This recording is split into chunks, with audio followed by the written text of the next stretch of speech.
بسم اللہ الرحمن الرحیم۔ السلام علیکم۔ کڑکتی دوپہر کا وقت تھا جب سلطان دربار سے فارغ ہوئے باہر نکلتے صحن میں آتے ہی سلطان نے نظر اٹھا کر آسمان کی جانب دیکھا۔ وہاں سورج کی گول ٹکیا آگ برسا رہی تھی۔ آسمان پر بادل کا ایک ٹکڑا بھی نہ تھا۔ سلطان کی نظر مایوس ہو کر واپس لوٹ آئی۔ بارشوں کا سارا موسم یوں ہی گزرتا جا رہا تھا۔ خشک سالی عروج پر پہنچ گئی تھی، نہ کوئی فصل ہوئی تھی اور نہ ہی کوئی غلہ۔ ایسا لگتا تھا کہ آنے والے کچھ وقت میں ہی مصر پر قحط حکومت کرنے والا ہے۔ یہ جنگ سے زیادہ خطرناک تھا۔ سلطان جانتے تھے کہ جنگ کے وقت ان کے طاقتور سپاہی اور ان کی حکمت عملیوں نے فتح دلا سکتی ہے، لیکن وہ قدرت کے خلاف نہیں لڑ سکتے تھے، اور یہاں تو قدرت کے اصول ان کی سلطنت پر بھاری پڑ رہے تھے۔ کسانوں کی فصلیں بارش کی منتظر تھیں۔ خشک اور بنجر زمین سے آخر کتنا پانی نکالا جاتا، وہ بھی آخر کار خشک ہونے لگی تھی۔ روزانہ کی بنیاد پر ہی ایک آدھا شخص آ کر سلطان کو خوراک کی کمی کی شکایت کر رہا تھا۔ اب تک تو سرکاری غلے میں سے سلطان ان سب کی مدد کر رہے تھے، مگر ان کی زیرک نگاہیں بانپ چکی تھیں کہ اگر جلدی بارش نہ ہوئی اور ملک میں خشک سالی نے ڈیرا جما لیا تو ملک میں جمع شدہ اناج ختم ہو جائے گا اور کھانے کے لالے پڑ جائیں گے۔ سلطان کو یہ کسی طور منظور نہیں تھا۔ کڑکتی دھوپ سے نظر بچا کر سلطان واپس اپنے محل میں چلے گئے۔ انہیں کچھ سمجھ نہیں آ رہی تھی۔ یہ ان کی دور حکومت کا سب سے کڑا وقت تھا، اور کڑے وقت میں ان کے پاس ایک ہی ہتھیار ہمیشہ کارگر رہا تھا۔ سلطان نے جائے نماز بچھائی، اللہ کے حضور 2 رکعت نماز ادا کی۔ نمازوں میں انہوں نے اللہ تعالیٰ سے مدد کی اپیل کی اور درخواست کی کہ ان کی آنکھوں کے آگے سے پردہ ہٹا دیا جائے تاکہ وہ اپنے ملک میں چھائی اس خشک سالی کا سد باب کر سکیں۔ بارش تو اپنے وقت پر ہوگی، کیونکہ موسموں پر کسی کی حکمرانی نہیں چل سکتی، مگر دعا سے بڑے طوفان کو پلٹایا جا سکتا ہے۔ سلطان ابھی نماز کے بعد دعا میں ہی تھے کہ اچانک ان کی خوابگاہ کے باہر دستک ہوئی۔ دستک کا انداز مخصوص تھا۔ سلطان نے پہچان لیا کہ یہ وزیر خاص ہے، اور وزیر کا سلطان کی خوابگاہ میں آنا اس بات کی نشاندہی تھا کہ وہ کوئی بہت ہی خاص اطلاع لے کر آیا تھا۔ سلطان اس وقت قدرے پریشانی کے عالم میں تھے۔ انہوں نے وزیر کو خوابگاہ کے اندر ہی بلا لیا اور خود جائے نماز پر ہی بیٹھے رہے۔ وزیر اجازت ملتے ہی اندر آیا اور سلطان کو سلام کر کے کہنے لگا، اے سلطان معظم، آپ سے ملنے کے لیے خاص مہمان تشریف لائے ہیں۔ یہ مہمان ہمارے ملک کا نہیں اور نہ ہی کسی نزدیک کے شہر سے آیا ہے۔ یہ دور دراز سے صرف آپ سے ملنے کی خاطر آیا ہے۔ اس کے انداز سے ایسا لگتا تھا کہ اس کے پاس آپ کے لیے کوئی خاص خبر ہے۔ وہ شخص چلاک معلوم ہوتا ہے، اور میری آپ کو صلاح یہی ہے کہ آپ جلد اس سے مل کر اس کے آنے کا مقصد جان لیں۔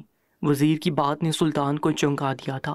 آخر یہ کون شخص تھا جو ایک دور دراز کے ملک سے سلطان سے ملنے کے لیے آیا تھا، اور اس کے پاس سلطان کو دینے کے لیے کیا خبر تھی؟ ان سب سوالوں کے جوابات تو سلطان کو اس شخص سے ملنے کے بعد ہی حاصل ہو سکتے تھے۔ سلطان نے اپنی جائے نماز سمیٹی اور وزیر سے کہا، ہم ضرور چل کر اس شخص سے ملتے ہیں۔ نہ معلوم اس کو کون سی ضرورت کھینچ کر ہمارے دروازے تک لائی ہے، یا پھر ہو سکتا ہے کہ وہ اللہ کی جانب سے ہمارے لیے کسی غیبی مدد کی طرح ہو۔ سلطان کے لہجے میں ہلکی سی مایوسی تھی، جسے وزیر نے بھی محسوس کر لیا تھا۔ یہ دونوں آگے پیچھے چلتے ہوئے سلطان کے دربار میں آ پہنچے، جہاں پر وزیر نے اس شخص کو ٹھہرایا تھا۔ اندر جاتے ہوئے سلطان کی نظر اس شخص پر پڑی۔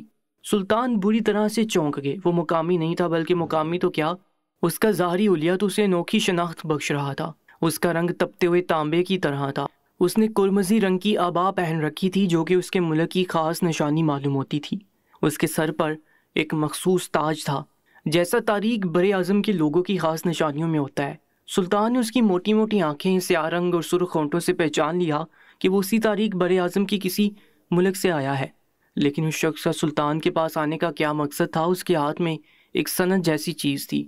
سلطان کو حکومت کرتے ہوئے طویل عرصہ گزر چکا تھا۔ سند پر ایک نظر ڈالتے ہی سلطان کو اندازہ ہو گیا کہ یہ شخص اپنے ملک کے بادشاہ کا کوئی خاص پیغام لے کر سلطان کے ہاں حاضر ہوا ہے۔ اس لیے سلطان نے دیر کرنا مناسب نہ سمجھا اور آگے بڑھ کر اس شخص سے تعارفی معلومات کہے۔ اس شخص نے سلطان کو تعظیم دی۔ وہ غیر مسلم تھا اور اس کا ملک بھی فی الوقت اسلام سے ناآشنا تھا۔ اس شخص نے مسکراتی ہوئی نظروں سے سلطان کو دیکھا اور کہنے لگا، اے سلطان، میرے ملک کے بادشاہ کو آپ کے ملک پرانے والی آفت کا اندازہ ہے۔ ہمارے ہاں موسم کے ماہرین اس بات کا دعویٰ کر رہے ہیں کہ اس پورے خطے میں شدید خشک سالی آنے والی ہے۔ وقت ضائع کیے بغیر میں آپ کو دکھانا چاہتا ہوں کہ میرے ملک کے بادشاہ آپ سے کیا چاہتے ہیں۔ اس شخص نے آگے بڑھ کر وہ سند جیسی چیز سلطان کے حوالے کر دی۔ سلطان نے اسے کھولا۔ اس پر اس شخص کے ملک کی مہر تھی اور اندر بادشاہ کا ذاتی پیغام درج تھا، جس میں لکھا تھا: مصر کے سلطان معظم، امید ہے کہ جب تک آپ کو میرا یہ خط ملے گا آپ خیریت سے ہوں گے، مگر آپ کے ملک پر منڈلاتی ہوئی آفت مجھے یہاں بیٹھ کر بھی دکھائی دے رہی ہے۔ آپ خشک سالی میں گر رہے ہیں، آپ کا غلہ اور اناج ختم ہو رہا ہے، کیونکہ عرصہ دراز ہوا آپ کے یہاں بارش نہیں ہوئی، آپ کی زمین کا پانی خشک ہو رہا ہے۔ مصر کی ریت کو پانی کی شدید ضرورت ہوتی ہے، اگر پانی نہیں ہوگا تو وہ فصلیں نہیں اگلے گی۔ نتیجے کے طور پر آنے والے کچھ سالوں میں مصر بنجر ہو جائے گا، بھوکے لوگ ایک دوسرے کو نوچ کھائیں گے، جنگ لڑنا تو دور کی بات، وہ ایک دوسرے کے ہی دشمن بن جائیں گے۔ قحط سالی سے بچنے کے لیے میں آپ کو دعوت دیتا ہوں کہ آپ میرے ملک میں تشریف لائیں اور ہم مل کر ایک سودا کریں، ایک ایسا سودا جس میں آپ کا اور میرا، ہم دونوں کا فائدہ ہو۔ میرے پاس غلہ اور خوراک کے انبار ہیں جس سے میں آپ کو سونپنے کو تیار ہوں، اس لیے میری دعوت قبول کیجیے جناب، اور میرے ملک میں تشریف لے آئیے۔ بادشاہ کا خط پڑھ کر سلطان کے چہرے پر تفکر کی لکیریں پھیل گئیں۔ اگرچہ خط خوش آئندہ تھا، سلطان کو مدد مل رہی تھی، مگر اس کے بدلے میں اس ملک کا بادشاہ سلطان سے کیا چاہتا تھا اس بات کا سلطان کو کوئی اندازہ نہیں تھا۔ سب سے اہم بات یہ تھی کہ اس خط میں وضاحت نہیں کی تھی، بلکہ سلطان کو اپنے ملک بلایا تھا، نہ جانے اس سے بادشاہ کی کیا غرض تھی۔ سلطان نے سیاہ فام شخص کی طرف سند لٹاتے ہوئے کہا: ہم ضرور چلیں گے، تم تیاری کرو، سورج غروب ہونے سے پہلے ہم تمہارے ملک کی جانب روانہ ہو جائیں گے۔ سیاہ فام شخص مسکرا دیا، شاید اسے اسی جواب کی توقع تھی۔ ایک مصیبت میں گرا ہوا ملک اور اس کا سلطان، اور کر بھی کیا سکتا تھا؟ یہ اس کا خیال تھا، لیکن شاید وہ سلطان کی اصل شخصیت سے واقف نہ تھا۔ وہ جو بڑی بڑی مصیبتوں میں نہ گھبراتے تھے، انہیں فکر تھی تو صرف اپنی رعایا کی، جن کی بھلائی کے لیے وہ ایک دور دراز کا سفر کرنے والے تھے۔ سورج غروب ہونے میں ابھی کافی وقت تھا جب سلطان اپنے وزیر اور چند سپاہیوں کے ہمراہ اس سیاہ فام شخص کو ساتھ لے کر اس کے ملک کی جانب روانہ ہو گئے۔ راستے کی کٹھنائیوں اور مصیبتوں کا ان کو اندازہ تھا، لیکن اس کے باوجود سلطان نے اپنا سفر نہ روکا۔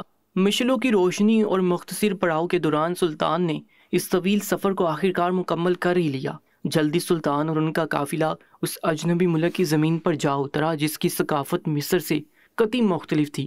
سلطان کو فضا میں تاریخ بر اعظم کی مخصوص بو محسوس ہو رہی تھی، جس میں وحشیت اور بربریت کی انگنت داستان پوشیدہ تھی۔ سلطان کا اس ملک کی سرزمین پر آنے کا یہ پہلا تجربہ تھا، مگر وہ دنیا گھوم چکے تھے اور جنگ کے عالم میں آدھے سے زیادہ وقت مصروف رہتے تھے۔ جس وقت یہ لوگ اس اجنبی ملک کی سرزمین پر پہنچے، شام کے سائے گہرے ہو رہے تھے، ہر رات کی تاریکی اپنا پڑاؤ ڈال رہی تھی۔ تھکن، نکاہت اور بھوک سے ان قافلے والوں کا برا حال تھا، انہیں جلد کسی آرام گاہ کی ضرورت تھی۔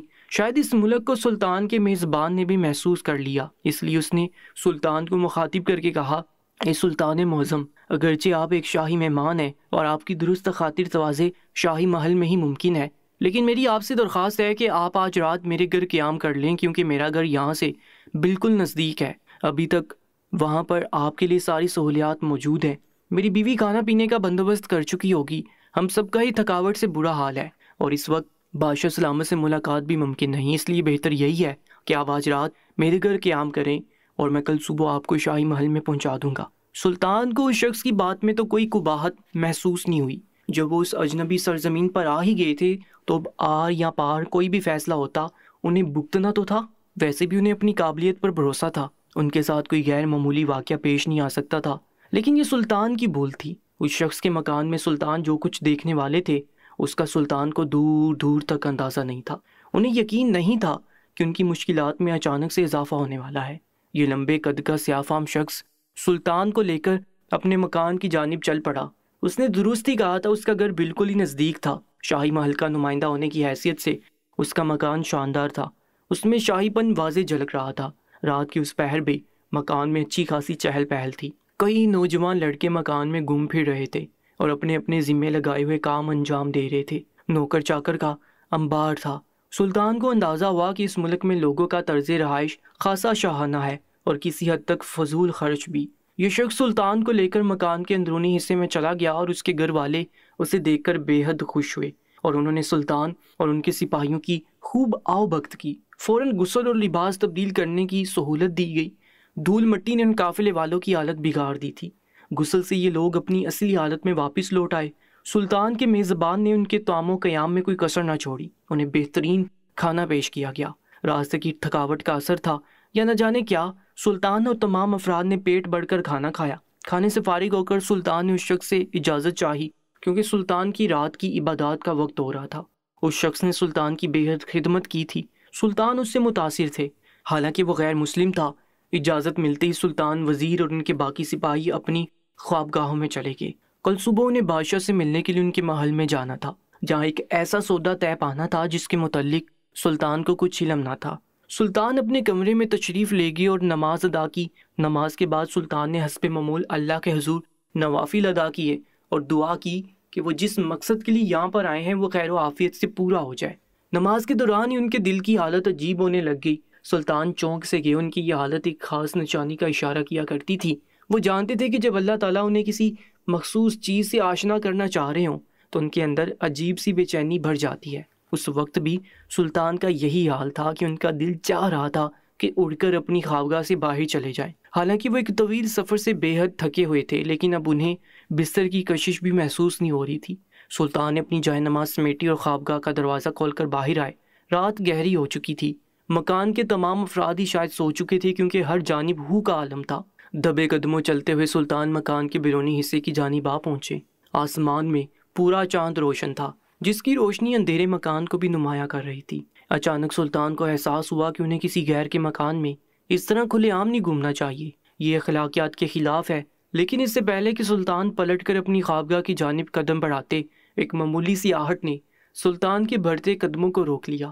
آہٹ صحن میں لگے ہوئے پیڑ پودوں کے عقب میں سے آئی تھی۔ سلطان تجسس کے ہاتھوں مجبور ہو گئے اور کچھ انہیں اپنے اندر کی بے چینی بھی سمجھ نہ آ رہی تھی، جو انہیں مسلسل اشارہ دے رہی تھی کہ انہیں آگے بڑھ کر دیکھنا چاہیے کہ کیا ماجرا ہے۔ بغیر کوئی آہٹ پیدا کیے سلطان نے آگے بڑھ کر ایک بڑے سے درخت کی چند شاخوں کو ہٹایا تو ایک بے حد گھنونا منظر سلطان کے سامنے تھا۔ سلطان نے فوراً اپنی نظریں پھیر لی، مگر ایک لمحے کی نظر میں ہی انہوں نے وہ سب کچھ دیکھ لیا جسے دیکھ کر ان کی روح تک لرز اٹھی تھی۔ پودوں کی بھاڑ کے پیچھے دو کمسن لڑکے ایک دوسرے کے ساتھ نزیبہ حرکات میں مشغول تھے۔ معاشرے میں برائی اور بد فطرتی ہر جانب نظر آتی ہے، مگر سلطان کو یہ قوم لوط کے پیروکار اس طرح کھلے عام آج پہلی بار نظر آئے تھے۔ قوم لوط کا خیال آتے ہی جب سلطان کو اس قوم کی بدترین عبرتناک موت یاد آئی اور سلطان نے ان کے انجام کو تصور کیا تو سلطان سے اپنے پیروں پر کھڑا رہنا مشکل ہو گیا۔ یہ بدبخت نوجوان نہ جانے کس گھٹیا فعل میں ملوث ہو گئے تھے کہ انہیں ایک دوسرے میں دلچسپی محسوس ہو رہی تھی۔ حالانکہ خدا نے تو مردوں کے اندر عورتوں کے لیے دلچسپی پیدا فرمائی ہے، جو کہ ایک جائز فطری عمل ہے، اور اس کے پورا کرنے کے لیے اللہ نے نکاح جیسا پاکیزہ عمل بھی رائج کیا ہے۔ یہ ملک اگرچہ غیر مسلم تھا، لیکن یہ لوگ بھی اپنے مخصوص رسومات کے تحت شادی کرنے کے بعد ہی ایک دوسرے کے ساتھ قربت اختیار کرتے تھے۔ مگر نہ جانے یہ دو نوجوان کس جہنم کے کیڑے تھے۔ سلطان کو سمجھ نہ آئی کہ آخر انہیں مجبور کر کے ان کی خوابگاہ سے باہر کیوں نکالا گیا تھا، اس منظر کو دکھانا کیوں مقصود تھا۔ اچانک سلطان کے ذہن میں ایک بجلی کا کوندا سا لپکا۔ سلطان بغیر کسی آہٹ کے اپنی خوابگاہ کی جانب چل دیے۔ انہوں نے اپنے دل میں فیصلہ کر لیا تھا کہ اب اپنے میزبان سے اس قبیح عمل کے متعلق صبح ضرور بات کریں گے۔ پوری رات سلطان کی آنکھوں میں کٹ گئی۔ جو ہی صبح ہوئی سلطان کا میزبان انہیں جگانے کے لیے آیا، انہیں ناشتے کے دسترخوان پر لے جانا چاہ رہا تھا، لیکن سلطان تو اور ہی خیالوں میں گم تھے۔ ان کے ذہن میں تو پوری رات وہ دو کمسن جوان لڑکے اور ان کا گنونا فعل گھومتا رہا تھا۔ سلطان نے اپنے میزبان کا بغور چہرہ دیکھا اور اسے مخاطب کر کے کہنے لگے، میرے دوست، تم نے میری بہت اچھی میزبانی کی اور ہم نے پوری رات بے حد سکون سے کاٹی، مگر کل رات ایک عجیب منظر نے میری روح تک کو بے چین کر دیا۔ میں اپنے ملک کی قید سالی کا مسئلہ تو بھول گیا ہوں، اس سے پہلے مجھے اس کا جواب دو جو میں نے کل رات کو تمہارے مکان کے اندر ہوتے ہوئے دیکھا ہے۔ اس شخص کو سلطان کی بات سے ذرا خبر نہ ہوئی کہ سلطان کس بارے میں بات کر رہے ہیں، اس لیے اس نے اپنے چہرے پر سوالیہ نشان سجا کر سلطان سے پوچھا، اے سلطان، آخر آپ کس جانب اشارہ کر رہے ہیں؟ میرا مکان تو بے حد بڑا ہے اور اس میں کئی نوکر چاکر گھومتے رہتے ہیں۔ میں نے کئی لوگوں کو پناہ بھی دے رکھی ہے جو ملک کے لیے فلاحی کام کرتے ہیں۔ اس میں نوجوان لڑکے اور لڑکیاں ہیں جنہیں تعلیم کے ساتھ ساتھ ہنر سکھایا جاتا ہے، اس لیے آپ کا اشارہ کس جانب ہے ذرا واضح کیجیے گا۔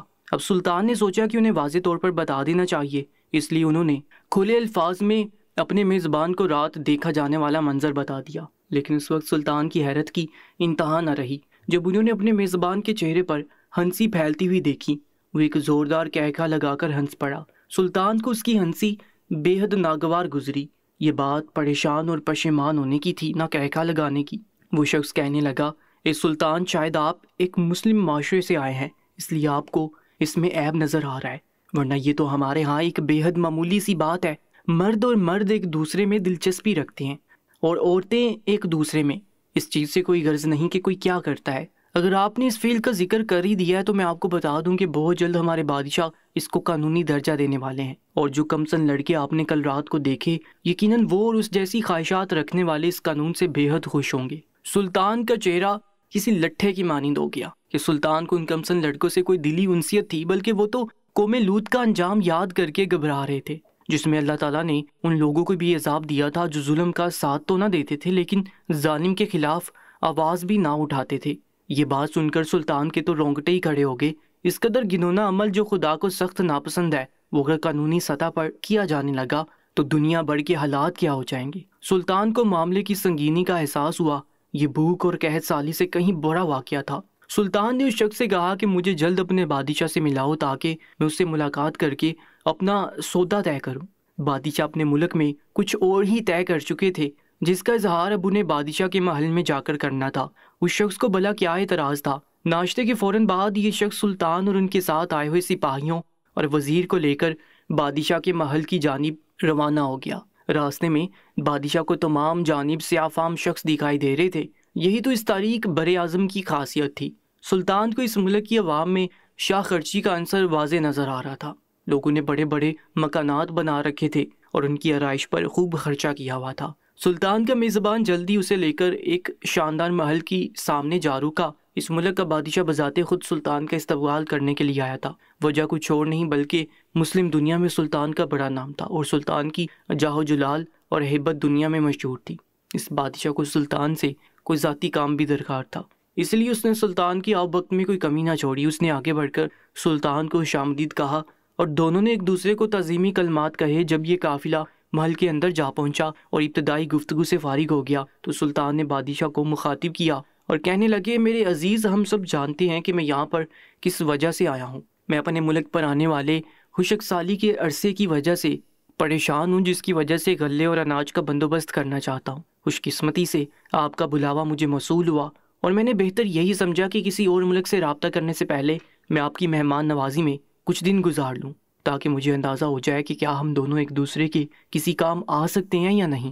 بادشاہ کے چہرے پر بڑا ہی پسندیدگی کا تاثر پھیل گیا۔ اسے سلطان کے بات کرنے کا انداز بہت پسند آیا اور اس نے سلطان سے کہا، اے سلطان، آپ بالکل درست جگہ پر آئے ہیں۔ میں نے آپ کو بڑی چاہت سے اپنے ہاں بلایا ہے۔ میں جانتا ہوں کہ مصر میں آنے والے وقتوں میں ایک لمبا قحط آنے والا ہے۔ کچھ پتہ نہیں کہ بارش ہوگی یا نہیں اور زمین غلہ اگلے گی یا نہیں، لیکن سلطان ہونے کی حیثیت سے آپ کو انتظام کرنا چاہیے۔ میرے ملک میں اناج وافر مقدار میں موجود ہے۔ میں آپ کو اس کی ایک کثیر مقدار فراہم کر سکتا ہوں جو قحط سالی کے دنوں میں آپ کی عوام کی مدد کرے گا، لیکن اس کے بدلے میں آپ کو میری کچھ مدد کرنی ہوگی۔ سلطان کے چہرے پر یہ سن کر سوالیہ نشان پھیل گیا اور انہوں نے اس شخص سے پوچھا کہ بدلے میں اسے کیا چاہیے۔ سلطان نے غلے اور اناج کے بدلے میں سلطان سے فوجی سامان کی خواہش کا اظہار کیا۔ اعلیٰ نسل کے گھوڑے جو پوری دنیا میں صرف عرب نسل کے لوگوں کے استعمال میں تھے، وہ اس شخص کو درکار تھے۔ وہ چاہتا تھا کہ سلطان کے فوجی اس کی فوج کو لڑنا سکھائیں۔ یہ سب تو وہ کام تھے جو سلطان کی فوجی بخوشی کیا کرتے تھے، اس لیے انہیں کوئی اعتراض نہیں ہو سکتا تھا۔ سلطان نے اس کا سودا منظور کر لیا۔ سلطان نے حکم جاری کیا کہ ایک فوجی دستہ بلا کر اس ملک کے سپاہیوں کو جنگ کی طریقہ کار سکھائے جائیں اور ایک مخصوص تعداد میں گھوڑے اور سامان رسد میں مہیا کرنے کا حکم جاری کر دیا۔ بادشاہ کو امید نہ تھی کہ سلطان اتنی جلدی مان جائیں گے۔ وہ بے حد خوش تھے۔ سلطان کو در حقیقت اس بادشاہ سے ایک اور کام بھی تھا، اس لیے سلطان چاہتے تھے کہ معاملہ خوش اسلوبی سے حل ہو جائے۔ سلطان نے اسے مخاطب کیا اور کہنے لگے، بادشاہ، میں چاہتا ہوں کہ سودے کے ساتھ ہم ایک اور سودا کریں۔ اگر آپ کی اجازت ہو تو میں اپنا مدعا بیان کروں۔ بادشاہ تو سلطان کی سخاوت سے بے حد خوش تھا۔ اسے بھلا کیا اعتراض ہو سکتا تھا؟ اس نے فوراً سے سلطان سے کہا، آپ کو جو کہنا ہے ضرور کہیں، اگر میرے بس میں ہوا تو میں اسے ضرور پورا کروں گا۔ سلطان کے چہرے پر ایک پورے اسرار سے مسکراہٹ دوڑ گئی۔ سلطان نے اس بادشاہ سے ان دو کم سن لڑکوں کا مطالبہ کر دیا جو انہوں نے اپنے میزبان شخص کے گھر میں دیکھے تھے۔ وہ دو کم سن لڑکے جو ایک دوسرے کے ساتھ نازیبا حرکات کر رہے تھے اور ہم جنس پرستی میں ملوث تھے۔ سلطان کی اس بات پر یہ بادشاہ چونک اٹھا، کیونکہ ملک کے دو عام سے لڑکوں سے اسے کیا غرض ہو سکتی تھی۔ اس نے خوشی خوشی سلطان کو اندیا دیا کہ وہ ان دونوں کم سن لڑکوں کو سلطان کے حوالے کر دیں گے، مگر سلطان کے ذہن میں کچھ اور ہی چل رہا تھا۔ سلطان نے اسے مخاطب کر کے کہا، اے میرے مہربان بادشاہ، میں نے سنا ہے کہ آپ جلد ہم جنس پرستی کو اپنے ملک میں قانونی حیثیت دینے والے ہیں، لیکن میں چاہتا ہوں کہ آپ میرے ساتھ ایک سودا کریں۔ یہ 2 ہم عمر لڑکے میرے ساتھ میرے ملک جائیں گے اور کچھ عرصہ تک کی میری نگرانی میں وہاں رہیں گے۔ میں ان سے ایک خاص شرط منوانا چاہتا ہوں جو مستقبل میں آپ کے اپنے ملک کے لیے فائدہ مند ثابت ہوگی۔ اگر تو آپ ہم جنس پرستی کو قانونی حیثیت دینا چاہتے ہیں تو آپ کو میری بات مان لینی چاہیے، کیونکہ آپ کے پاس اس قانون کے لیے ایک ٹھوس وجہ ہو۔ کچھ عرصے کے بعد جب یہ لڑکے میرے طے کردہ شرط کو پورا کرنے کے قابل ہو جائیں گے تو میں انہیں واپس آپ کے حوالے کر دوں گا۔ اس کے بعد آپ جب چاہیں اپنے ملک میں یہ قانون نافذ کر سکتے ہیں۔ اس بادشاہ کے کان کھڑے ہو گئے۔ سلطان کوئی گہری بات کر رہے تھے مگر وہ زبان دے چکا تھا اور اب مکر نہیں سکتا تھا، اس لیے اس نے سلطان سے وعدہ کر لیا کہ وہ ان لڑکوں کے واپس لوٹنے تک ملک میں ہم جنس پرستی کو فروغ نہیں دے گا، نہ ہی اس کا قانون نافذ کرے گا۔ سلطان کے دونوں سودے خوش اسلوبی سے طے پا گئے۔ ان کے ملک میں چھائی خوراک کی قلت کا بھی حل نکل آیا، اور کل رات جو کچھ انہوں نے دیکھا تھا اپنے تئیں انہوں نے ایک بہترین حل اس کا سوچ لیا تھا۔ ان 2 کم سن لڑکوں کے ساتھ وہ کیا کرنے والے تھے، سلطان کے ذہن میں اس کے متعلق ایک پوری ترکیب آ چکی تھی۔ یہ صرف 2 لڑکوں کی بات نہ تھی، ایک پوری نسل کی کہانی تھی، ایک پورا ملک اور اس کے بعد شاید ایک پوری دنیا جو اس گھنونے فعل کی لپیٹ میں آنے والی تھی۔ سلطان کو مسلم دنیا کا رہنما ہونے کی حیثیت سے اپنے حصے کا قرض ادا کرنا تھا۔ سلطان کی نشاندہی کرنے پر شاہی رہنما نے وہ 2 کمسن لڑکے حاضر کر دیے۔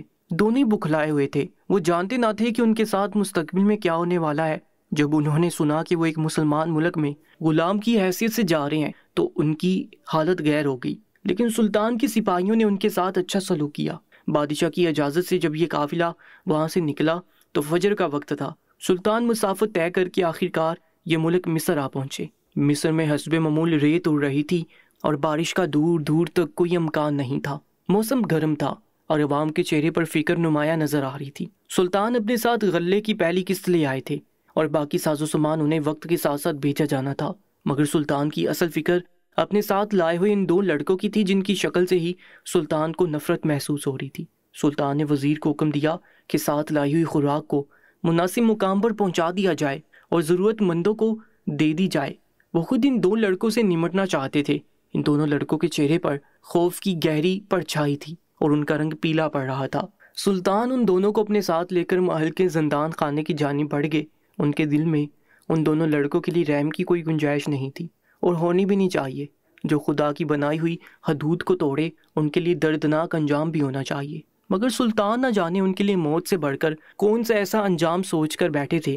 یہ دونوں لڑکے آپس میں سرگوشیوں میں باتیں کر رہے تھے کہ سلطان انہیں لے کر ایک قید خانے کے سامنے پہنچ گئے۔ قید خانے کا پہرے دار سلطان کا خادم خاص تھا۔ سلطان نے اسے حکم دیا کہ قید خانے کا دروازہ کھولا جائے اور ان دونوں لڑکوں کو حکم دیا کہ اندر داخل ہو جائیں۔ یہ دونوں لڑکے سلطان کی منت سماجت کرنے اور رونے دھونے لگے، پوچھنے لگے کہ آخر ہمارا گناہ کیا ہے۔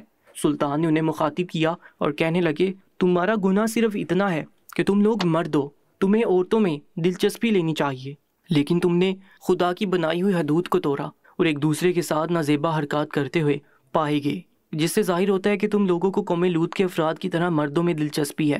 یہ ایک بے حد گھنونا عمل ہے اور خدا کے نزدیک ناپسندیدہ ہے، لیکن میں تم لوگوں کو سزا کی نیت سے یہاں نہیں لایا۔ تمہارے ملک کا بادشاہ ہم جنس پرستی کو پورے ملک میں پھیلانا چاہتا ہے اور قانونی حیثیت دینا چاہتا ہے۔ ایک سلطان ہونے کی حیثیت سے میں آج کی نہیں بلکہ مستقبل کی بھی فکر کرتا ہوں۔ میں چاہتا ہوں کہ تم دونوں میری ایک شرط مان لو۔ اگر تم دونوں میری شرط پوری کرتے ہو تو ایک مخصوص وقت کے بعد میں تم لوگوں کو آزادی دے دوں گا۔ تو اب تم لوگ اپنے ملک میں جا کر یہ اعلان کر سکتے ہو کہ ہم جنس پرستی میں صرف فائدہ ہی فائدہ ہے، کوئی نقصان نہیں۔ میں خود بھی تمہارے بادشاہ کو گواہی دوں گا کہ تم لوگوں نے میری شرط پوری کر کے ہم جنس پرستی کے حق میں میرے دل کو تبدیل کر دیا ہے، لیکن تب تک تم لوگوں کو اسی زندان خانے میں رہنا ہوگا جب تک تم لوگ میری شرط پوری نہ کرو۔ دونوں لڑکے ایک دوسرے کا منہ دیکھنے لگے اور ایک نے آگے بڑھ کر سلطان سے پوچھا، سلطان، اگر ہماری آزادی کی قیمت کوئی شرط ہے جو آپ ہم سے پوری کروانا چاہتے ہیں تو ضرور بتائیں، ہم اسے ہر صورت میں پورا کریں گے۔ سلطان مسکرا دیے۔ انہوں نے دل میں سوچا کہ ابھی جب ان لوگوں کو شرط کا پتہ چلے گا تو ان کا رد عمل کیسا ہوگا۔ قید خانے کا پہرے دار بھی سوالیہ نظروں سے سلطان کی جانب دیکھ رہا تھا۔ سلطان نے پہرے دار کو حکم دیا اور کہنے لگے، خادم خاص، میری طرف سے تمہیں اجازت ہے کہ تم ہر روز 10 کوڑے ان دونوں کو مارا کرو اگر یہ میری مطلوبہ شرط کو پورا نہ کریں۔ جس روز تمہیں لگے کہ میری شرط پوری ہو گئی ہے اسی روز ان دونوں کو لے کر میرے دربار میں آ جانا۔ اس کے بعد سلطان نے ان دونوں لڑکوں کو اپنی شرط بتائی۔ شرط سننے کے ساتھ ان دونوں لڑکوں کی آنکھیں ابل کر باہر کو نکل پڑی۔ بھلا اس طرح کیسے ممکن تھا؟ لیکن ان کی جان کو بنی تھی۔ وہ سلطان کی منت سماجت کرتے رہے اور رحم کی بھیک مانگتے رہے، لیکن سلطان ان کو بخشنے کو تیار نہ تھے۔ سلطان نے ان کی آزادی کی واحد قیمت یہی مقرر کی کہ وہ سلطان کی شرط پوری کرتے ہیں، مگر لڑکے جانتے تھے قیامت تک بھی اس قید خانے میں رہیں گے تب بھی سلطان کی شرط کو پورا کرنے کے لائق نہیں بن سکیں گے۔ پہرے دار سمجھ گیا تھا، اس نے ان دونوں لڑکوں کو اندر دھکیل کر زندان خانے کا دروازہ باہر سے بند کر دیا۔ اندر سے دونوں لڑکوں کی آہ و بکا اور چیخو پکار کی آوازیں آنے لگی۔ سلطان نے اپنے قدموں کو واپس موڑا اور محل کی جانب بڑھ گئے۔ ان دونوں ہم جنس پرستوں کا وقت اب شروع ہونے والا تھا۔ دن پر دن گزرتے چلے گئے، موسم آئے اور بیت گئے، سلطان کی دی ہوئی شرط پوری نہ ہو سکی، نہ ہی مصر میں بارش ہوئی۔ قحط سالی اپنے عروج پر پہنچ گئی۔ ایسے میں سلطان نے کئی ممالک سے رابطے کیے جنہوں نے مختلف چیزوں کے عوض مصر کو خوراک اور غلہ مہیا کیا۔ سلطان نے بہترین حکمت عملی اپنائی تھی، لیکن اس کے باوجود ملک میں شدید تنگی کا دور تھا۔ صبح اٹھتے ساتھ ہر کوئی طلبگار آنکھوں سے آسمان کی جانب دیکھتا تھا کہ شاید آج بارش برس جائے۔ ایسی ہی طلبگار آنکھیں سلطان کے زندان خانے میں قید تھی، جنہیں آسمان تو نظر نہ آتا تھا، لیکن ان کی طلب آزادی تھی۔ انہیں بارش سے کوئی غرض نہیں تھی، انہیں خواہش تھی تو بس یہ کہ کسی طرح وہ اس قید خانے سے چھوٹ جائے۔ یہ وہی دو کم سن قیدی تھے جو ہم جنس پرستی کے جرم میں زندان خانے میں قید تھے۔ انہیں قید ہوئے کئی برس گزر چکے تھے، مگر ابھی تک سلطان کی دی ہوئی شرط پوری نہ ہوئی تھی۔ سلطان اکثر اس زندان خانے کا جائزہ لینے کے لیے آیا کرتے۔ کوڑے پڑتے وقت ان قیدیوں کی چیخیں آسمانوں کو چیر ڈالتی، مگر سلطان کے دل میں ان کے لیے کوئی رحم نہ آتا۔ وہ جانتے تھے یہ دونوں وہ ناسور ہیں جنہیں اگر آزاد کر دیا جائے تو یہ پورے معاشرے کو گہن زدہ کر دیں گے۔ یہ سب کچھ اسی طرح جاری تھا کہ اچانک ایک روز سلطان کو یوں محسوس ہوا کہ آسمان زمین پر آ گرا ہے۔ جب ان دونوں کمسن قیدیوں نے سلطان کو پیغام بھیجا کہ انہوں نے سلطان کی دی ہوئی شرط پوری کر لی ہے، اب انہیں آزاد کر دیا جائے، یہ پیغام لانے والا کوئی اور نہیں بلکہ زندان خانے کا پہرے دار ہی تھا، جو نظریں چراتے ہوئے سلطان کو اطلاع دے رہا تھا۔ سلطان نے کھا جانے والی نظروں سے اس پہرے دار کو دیکھا اور کہنے لگے، اگر تو تم ہوش و حواس میں ہو تو تم یہ بات کیسے کہہ سکتے ہو کہ میری شرط پوری ہو گئی؟ کیا تم جانتے نہیں تھے کہ میں نے ان کے سامنے کیا شرط رکھی تھی؟ پہرے دار کے پاس اس سوال کا کیا جواب تھا؟ وہ نظریں نیچی کیے سلطان کے سامنے کھڑا رہا۔ اچانک اس کے پیچھے وہ دو نوجوان لڑکے برآمد ہوئے۔ قید میں رہتے رہتے ان کی حالت بدترین ہو چکی تھی، لیکن ان کے چہرے ویسے ہی تھے جیسے کسی گناہ میں مبتلا انسان کے ہوتے ہیں، جو اپنے گناہ پر نہ تو نادم ہوتا ہے اور نہ ہی معافی مانگتا ہے۔ چونکا دینے والا منظر، مگر یہ نہیں تھا جس چیز نے اس منظر میں سب سے حیران کن تاثر پیدا کیا۔ وہ ایک ننھا سا نومولود بچہ تھا جو ان دونوں مردوں میں سے ایک کے ہاتھ میں تھا۔ سلطان کے دماغ میں وہ سارا منظر نامہ گھوم گیا جب انہوں نے ان دونوں لڑکوں کو اپنی شرط سے آگاہ کیا تھا۔ سلطان کے ذہن میں ان کے اپنے الفاظ گونجنے لگے جب انہوں نے کہا تھا، مجھے تمہاری ہم جنس پرستی سے کوئی مسئلہ نہیں، اگر تم لوگ مردوں کے ساتھ تعلقات بنا کر خوش ہو تو یہ تمہاری خواہش ہے، مگر میں تو صرف اتنا چاہتا ہوں کہ اس دنیا کی بقا سلامت رہے جو کہ نئی نسل کے پیدا ہونے سے ہوتی ہے۔ جب مرد اور عورت شادی کرتے ہیں تو انہیں اولاد ہوتی ہے جس سے ان کی نسل پروان چڑھتی ہے اور اس دنیا میں انسانیت قائم رہتی ہے۔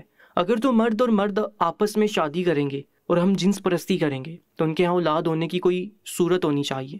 میری واحد شرط یہی ہے کہ اگر تم دونوں اس زندان خانے کے اندر مجھے ایک بچہ پیدا کر کے دے دو، وہ بھی ایسا بچہ جس کے والدین تم دونوں ہو، تو میں تم دونوں کو نہ صرف آزاد کروں گا بلکہ تمہارے ملک میں ہم جنس پرستی کے فروغ کی حمایت بھی کروں گا۔ سلطان کی دی ہوئی شرط پوری ہو چکی تھی۔ پہرے دار کے مطابق یہ بچہ ان دونوں لڑکوں کا تھا، لیکن عقل ماننے کو تیار نہ تھی۔ بھلا سلطان یہ کیسے تسلیم کر سکتے تھے کہ یہ دونوں مرد ایک بچے کے والدین تھے؟ آخر ان دونوں نے اس بچے کو کیسے پیدا کر لیا؟ یہ تو کسی بھی انسان کے ماننے والی بات تھی ہی نہیں، مگر سلطان کے پاس ایک گواہ موجود تھا، اور گواہ بھی ایسا جو سلطان کے اپنے محل کا شخص تھا۔ پہرے دار کی آنکھیں جھکی ہوئی تھی۔ سلطان نے اس سے سوال کیا، کیا یہ بچہ ان کا ہے، اور کیا تم اس بات کی گواہی دیتے ہو کہ ان دونوں نے میری شرط پوری کی ہے؟ سوچ سمجھ کر جواب دینا، کیونکہ تمہارے آنے والی زندگی کا دار و مدار تمہارے جواب کے اوپر ہے۔ پہرے دار نے بغیر نگاہ اٹھائے ہاں میں سر ہلا دیا۔ اس نے سلطان سے کہا، جی ہاں میرے سلطان، یہ بچہ انہی کا ہے۔ میں روز ان لوگوں کو 10 کوڑے مارتا رہا، شاید انہیں کوڑوں کا اثر ہے کہ ان دونوں نے اس بچے کو پیدا کر کے آپ کی شرط کو پورا کر دیا۔ اب یہ آپ پر منحصر ہے کہ آپ ان کو آزاد کریں یا نہ کریں۔ ان کا کہنا تھا کہ دونوں لڑکے بدک کر بول اٹھے، آزاد کیوں نہیں کریں گے؟ جب ہم نے شرط پوری کر دی ہے اور بچہ مہیا کر دیا ہے تو اب ہمارا اس زندان خانے میں رہ کر کوڑے کھانے کا کوئی جواز نہیں بنتا۔ نہ ہی یہ ملک ہمارا ہے اور نہ ہی دین اسلام ہمارا۔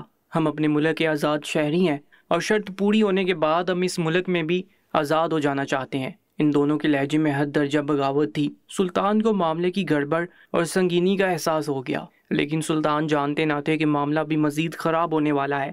ابھی یہ سب سلطان کے دربار میں موجود تھے کہ وزیر دربار کے اندر داخل ہوا۔ وہ خاص باختہ تھا اور اس کے چہرے پر ہوائیاں اڑ رہی تھی۔ اس نے بڑے ہی بکھلائے ہوئے انداز میں آ کر سلطان کو مخاطب کیا اور کہنے لگا، اے سلطان، یہ دونوں لڑکے جس ملک سے تعلق رکھتے ہیں اس کا بادشاہ بغیر اطلاع دیے یہاں آ پہنچا ہے اور اس کے تیور خطرناک ہیں۔ ایسا محسوس ہوتا ہے کہ وہ آپ سے سخت انداز میں کوئی سوال جواب کرنا چاہتا ہے۔ سلطان کے کان کھڑے ہو گئے۔ آخر یہ کیا ماجرا تھا؟ پہلے یہ دونوں لڑکے بچہ پیدا کر کے لے آئے تھے اور اب ان کا بادشاہ اچانک بغیر اطلاع دیے سلطان کے دربار میں آ پہنچا تھا۔ سلطان نے وزیر کو حکم دیا کہ بادشاہ کو باعزت اور احترام سے اندر بھیجا جائے۔ زیادہ دیر نہ گزری تھی کہ بادشاہ چند افراد کے لشکر کے ساتھ دربار کے اندر داخل ہوا۔ بادشاہ کے تیور خطرناک معلوم ہو رہے تھے، لیکن وہ رکھ رکھاؤ والا انسان تھا۔ سلطان نے اسے بے حد عزت سے اپنے دربار میں بٹھایا اور اس کی خوب آؤ بھگت کی اور اسے آنے کا مقصد پوچھا۔ بادشاہ نے سلطان سے کہا، سلطان، یہ دو لڑکے جو آپ مجھ سے یہ کہہ کر لے کر آئے تھے کہ یہ آپ کی شرط پوری کر دیں گے تو آپ انہیں مجھ تک واپس روانہ کر دیں گے، وہ بھی خیر و عافیت سے، اور ساتھ ہی آپ اس بات سے بھی انکار نہیں کریں گے کہ ہم جنس پرستی میں کوئی برائی نہیں ہے، لیکن مجھے اطلاع ملی ہے کہ ان لڑکوں نے آپ کی شرط پوری کر ڈالی ہے۔ میں خود حیران ہوں کہ آخر ایسا کیسے ممکن ہوا ہے۔ میں اسی واقعے کی چھان بین کرنے کے لیے یہاں آیا ہوں، لیکن اگر یہ بات سچ ثابت ہوئی تو ان لڑکوں نے واقعی آپ کی اولاد پیدا کرنے والی شرط کو پورا کیا ہے، تو پھر آپ کو اپنا وعدہ پورا کرنا ہوگا۔ بادشاہ کی بات سنتے ہی سلطان سمجھ گئے کہ محل میں کوئی نہ کوئی شخص ایسا ضرور موجود ہے جس کی وفاداریاں ان ہم جنس پرستوں کے ساتھ ہیں اور اس بادشاہ کے ساتھ بھی، مگر سلطان کو یہ داؤ عقل مندی کے ساتھ کھیلنا تھا۔ بادشاہ کے ساتھ ان کے سفارتی تعلقات تھے اور اس وقت مصر کی معاشی صورتحال ایسی نہیں تھی کہ وہ بادشاہ کے ساتھ جنگ کا ماحول بناتے، لیکن ان کے سامنے دنیا بعد میں اور دین پہلے تھا۔ یکایک سلطان کے ذہن میں ایک ترکیب آئی۔ وہ جانتے تھے کہ کس طرح سانپ کو بھی مارا جا سکتا ہے اور لاٹھی بھی بچائی جا سکتی ہے۔ سلطان کے غیظ و غضب کے سامنے اس وقت کوئی نہیں ٹھہر سکتا تھا۔ 3 فریقین میں سے 2 غیر مسلم تھے اور بادشاہ کے ملک سے تعلق رکھتے تھے جو اصل مجرم تھے، مگر تیسرا شخص سلطان کے اپنے دربار کا تھا۔ وہ عرصہ دراز سے زندان کا پہرے دار تھا۔ سلطان جانتے تھے کہ ہو نہ ہو اس شخص کا کوئی نہ کوئی کردار ضرور ہے جو ایک ناممکن بات پر اپنی گواہی پیش کر رہا ہے۔ یک لخت سلطان اٹھے اور انہوں نے اپنی تلوار نکال کر اس شخص کی گردن پر رکھ دی۔ پہرے دار کی آنکھیں ابل پڑیں، اسے اپنی موت یقینی نظر آنے لگی تھی۔ سلطان نے اسے مخاطب کیا اور کہا، میں جانتا ہوں کہ تو ہی غدار ہے، صرف ایک لمحے میں مجھے میرے سارے سوالوں کے جواب دے دے کہ تو نے یہ سب کچھ کیوں کیا اور کیسے کیا۔ زندان خانے میں ان دونوں لڑکوں تک صرف تیری رسائی تھی۔ آخر کیا وجہ تھی کہ تو نے ان ہم جنس پرستوں کا ساتھ دیا اور مجھ سے غداری کی؟ اگر تو جواب بھی دے گا تو ایک لمحے کے بعد میں تیری گردن کاٹ دوں گا۔ بہتر یہی ہے کہ جواب دے تاکہ تیری جان بخشی آسانی سے ہو۔ پہرے دار سلطان کی ہیبت کے سامنے لرزنے لگ گیا اور فرفر ایسے بولنے لگا جیسے کوئی سبق یاد کیا ہو۔ اس نے لمحے سے پہلے ہی اپنی جرم کا اقرار کر لیا اور کہنے لگا، اے سلطان، آپ نے درست پہچانا، یہ بچہ میں نے انہیں مہیا کیا ہے۔ وجہ یہ تھی کہ عرصہ دراز سے ان کے ساتھ پہرے داری کرتے ہوئے میں ان کی گھٹیا حرکات کو دیکھتا رہا اور آخرکار ان لوگوں نے مجھے بھی راغب کر لیا کہ میں بھی ان کی طرح ہم جنس پرستی میں مبتلا ہو جاؤں۔ خدا جانے مجھے گناہ نے کیسے اپنی طرف راغب کر لیا اور میں بھی ان کے ساتھ شامل ہو گیا۔ اور جب میں گناہ میں شامل تھا تو انہوں نے مجھ سے باہر نکلنے کے لیے درخواست کی۔ میری آنکھوں پر پٹی بن چکی تھی۔ میں نے ان کے ساتھ وفاداری کے چکر میں آپ کے ساتھ اپنا سالوں پرانا تعلق خراب کر لیا۔ میں نے ہی یہ نومولود بچہ انہیں مہیا کیا ہے تاکہ یہ آپ کو دکھا کر شرط کا پورا ہونا ثابت کر سکیں۔ میں ہی وہ بدبخت ہوں جس نے خفیہ طریقے سے ان کے بادشاہ تک اطلاع پہنچائی کہ ان کے ملک کے شہریوں کے ساتھ یہاں پر زور زبردستی اور ظلم ہو رہا ہے۔ میں جانتا ہوں مجھے معافی نہیں ملے گی، اگر آپ مجھے معاف کر بھی دیں گے تب بھی اللہ کے دربار میں مجھے معافی نہیں مل سکتی، اس لیے میں چاہتا ہوں کہ آپ مجھے سزا دیں۔ یہ کہتے یہ پہرے دار رونے لگ گیا۔ سلطان پر اس غدار کے آنسو کا کیا اثر ہونا تھا؟ شاید پہرے دار کے اندر یہ خیال تھا کہ آنسو بہا کر سلطان کے غیظ و غضب سے بچ جائے گا، لیکن اگلے لمحے سلطان نے تلوار کے وار سے اس کی گردن اڑا دی۔ اس کا بے جان لاشا زمین پر گر کر تڑپنے لگ گیا۔ یہ غداری اور ہم جنس پرستی کی سزا تھی۔ اس کی لاش زمین پر گرنے کی دیر تھی کہ دونوں لڑکے بچہ زمین پر پھینک کر سلطان کے قدموں میں گر گئے اور گر گرانے لگے۔ انہیں اپنی موت نزدیک نظر آ رہی تھی۔ سلطان نے آگے بڑھ کر ان میں سے ایک کی گردن پر تلوار رکھی اور بادشاہ سے پوچھا، اب جب کہ یہ ثابت ہو گیا کہ یہ دونوں مرد بچہ پیدا کرنے کے لائق نہیں، تو تم مجھے بتاؤ کہ تم اپنے ملک میں نسل کی بقا کیسے کرو گے؟ ہم جنس پرستی وہ لعنت ہے کہ کل کو تم اپنے ملک میں افراد کو ترسو گے۔ مرد عورتوں سے شادی کر کے ذمہ داریوں کے پابند ہوتے ہیں، بچے پیدا کر کے نسل بڑھتی ہے، یہ ایک پاکیزہ معاشرہ ہے۔ لیکن مرد کے ساتھ اپنی نفسیاتی خواہش پورا کرنے لگے گا تو دنیا کی سمت میں جائے گی، مجھے جواب دو۔ بادشاہ غیر مسلم تھا مگر عقل مند تھا، اسے سلطان کی بات سمجھ میں آ گئی۔ سلطان کی دہشت کو جب اس نے دیکھا تو اس کی ٹانگیں کپ کپانے لگ گئی۔ اس نے سلطان سے کہا، یہ دونوں لڑکے میں نے آپ کو غلام کے طور پر عطیہ کر دیے تھے، آپ کی مرضی، آپ ان کے ساتھ جو سلوک کریں۔ میرا فیصلہ یہ ہے کہ میں اپنے ملک میں ہم جنس پرستی کا قانون نافذ نہیں کروں گا، کیونکہ اس سے ہمارے ہی ملک کا مستقبل برباد ہوگا۔ دونوں لڑکوں کی آہو بکا جاری تھی، مگر سلطان فیصلہ کر چکے تھے۔ خدا کے مجرموں کو کوئی چھوٹ نہیں دینا چاہتے تھے۔ سالوں کی سزا اور قید نے بھی ان دونوں کے دل و دماغ کو نہیں بدلا تھا، بلکہ وہ جھوٹ کا سہارا لے کر اس زندان خانے سے فرار ہونا چاہتے تھے اور باہر نکل کر نہ جانے اپنے جیسے کتنی ناسور پھیلانے والے تھے۔ سلطان نے سوچا برائی کو یہیں ختم کر دینا چاہیے۔ اگلے لمحے سلطان کی تلوار نے ان دونوں کے سر تن سے جدا کر دیے۔ سلطان کے دربار کا فرش ان کے غلیظ خون سے رنگین ہونے لگا۔ بادشاہ خاموش بیٹھا تھا۔ سلطان کے چہرے پر گہرا اطمینان تھا، یہ ان کی اصل شناخت تھی۔ دین کے راستے میں عقل و ذہانت کا استعمال اپنی جگہ، مگر جہاں تلوار استعمال کرنی پڑ جائے وہاں کوئی اور عمل فائدہ نہیں دیتا۔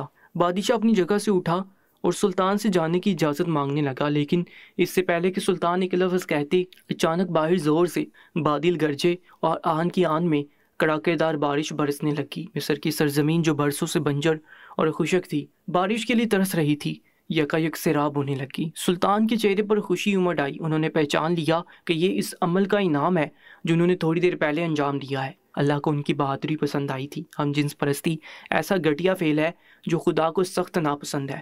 پوری قوم لوط اس بدترین فعل کی وجہ سے اللہ کے عذاب کا شکار ہوئی۔ آج سلطان نے اس ناسور کو پھیلنے سے روک دیا تھا اور اللہ نے انعام کی صورت میں ان پر 26 سالوں کی خشک سالی کو لمحوں میں مٹا دیا تھا۔ بارش مصر کی ریت کو سیراب کر رہی تھی اور زمین تیار ہو رہی تھی اگلے کئی سالوں تک من و اناج اور غلہ اگلنے کے لیے، جو اپنے اوپر بسنے والوں کے لیے نعمت تھا۔